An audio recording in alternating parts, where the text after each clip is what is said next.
నమస్తే welcome back to our channel me life and more. ఈరోజు నాకు ఒక కొత్త రెసిపీ అనమాట. ఇది గోంగూర పువ్వు, మా ఇంట్లో మొక్కకు ఉన్న గోంగూర పువ్వు. అది జస్ట్ మోడల్ చూపిస్తున్నాను. మేమైతే ఈరోజు గోంగూర పువ్వులు తీసుకున్నాము, బయట దొరుకుతాయి అన్నమాట మార్కెట్లో. సో అవి తీసుకొని వాటితో పచ్చడి చేశాను. సో పువ్వు రెక్కలు తీసేసిన తర్వాత ఉన్న కాయలు ఇవి వాడము, పువ్వుల రెక్కలు మాత్రమే వాడతాము. సో అవి వాటిని బాగా వాష్ చేసుకొని రెడీ పెట్టుకుంటున్నాను అనమాట. సో ఈ గోంగూర పువ్వుల పచ్చడి ఎలా తయారు చేయాలనేది ఇప్పుడు చూద్దాం. సో ఫస్ట్ ప్యాన్ పెట్టుకొని ఆయిల్ పెట్టుకున్నాను. ఆయిల్ వేసి వేడి చేసుకోవాలి. సో ఈ పువ్వుల రెక్కల్ని తీసేసి ఫస్టే వాష్ చేసుకొని రెడీగా పెట్టుకున్నాను అనమాట. ఇప్పుడు నూనె వేడెక్కిన తర్వాత ఒక చెంచాడు జీలకర్ర వేసాను. అది వేగుతున్నప్పుడు కొంచెం మెంతులు, ఒక పావు స్పూన్ మెంతులు అనుకోండి. సో పుల్లగా ఉండే పచ్చడికి దేనికైనా సరే మెంతులు లేకపోతే అస్సలు బాగుండదు కదా.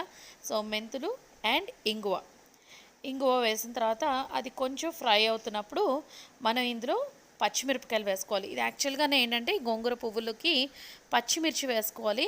అయితే ఈ పువ్వుల రెక్కలు ఏంటంటే నార్మల్గా ఆకే బాగా పులుపుగా ఉంటుంది.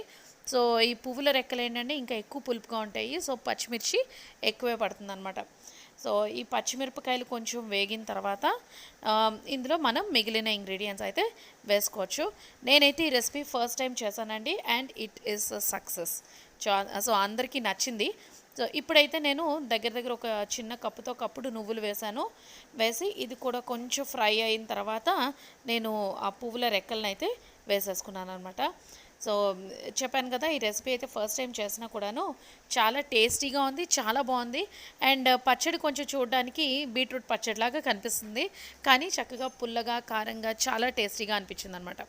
సో ఇప్పుడైతే కొంచెం ఆ నువ్వులు కూడా వేయించిన తర్వాత ఇందులో మనం ఈ గోంగూర పువ్వుల రెక్కల్ని వేసేసుకుంటున్నాం. వేసిన తర్వాత దీన్ని ఒక 5 నిమిషాల పాటు మగ్గనివ్వాలి. అంటే అలా కొంచెం లో ఫ్లేమ్లో పెట్టుకొని ఫ్రై చేయాలన్నమాట. సో ఇది ఫ్రై చేస్తూ ఉంటే మనకి దగ్గరగా ఈ పువ్వులన్నీ కూడాను, అంటే ఈ రెక్కలన్నీ కూడాను మెత్తబడిపోతాయి అన్నమాట. మెత్తబడి దగ్గరికి అయిపోతుంది. సో అలా మనం చేసుకుని మిక్సీ చేసుకోవడమే. సో ఇందులో అయితే నేను ఎక్స్ట్రాగా చింతపండు కానీ ఏమీ వేయలేదు. ఇందులో నేను ఉప్పు వేసాను, ఆ క్లిప్పింగ్ మిస్ అయింది. సో ఇప్పుడు ఇక్కడ ఉప్పు కూడా వేసేసుకొని చక్కగా కలిపేసుకొని ఒక 5 నిమిషాల పాటు మగ్గించుకోవడమే. సో లాస్ట్లో స్టవ్ ఆపేసే ముందు వెల్లుల్లి రెబ్బలు వేసి మిక్సీ పట్టేశాను. చూసారు కదా, ఇలా ఫైన్గా పేస్ట్ చేసుకున్న తర్వాత దీనికి పోపు పెట్టుకుందాం. సో పోపు వేసుకోవడానికి కొంచెం ఆయిల్ ఎక్కువ వేసుకుంటే బాగుంటుంది. సో ఆయిల్ వేడెక్కిన తర్వాత అందులో ఆవాలు, జీలకర్ర, మినపప్పు, శనగపప్పు వేసుకోవచ్చు. నేనైతే ఈరోజు శనగపప్పు మాత్రమే వేసాను అనమాట. సో వేసి ఎండుమిర్చి వేసుకొని తాలింపు వేసుకోవాలి. సో మనం మిక్సీ పట్టేటప్పుడు అంటే ముందుగా ఏంటంటే మనం పచ్చిమిర్చి వేసుకున్నాం కదా, ఇక్కడైతే ఇప్పుడు ఎండుమిర్చి వేసుకొని తాలింపు పెట్టుకోవాలి.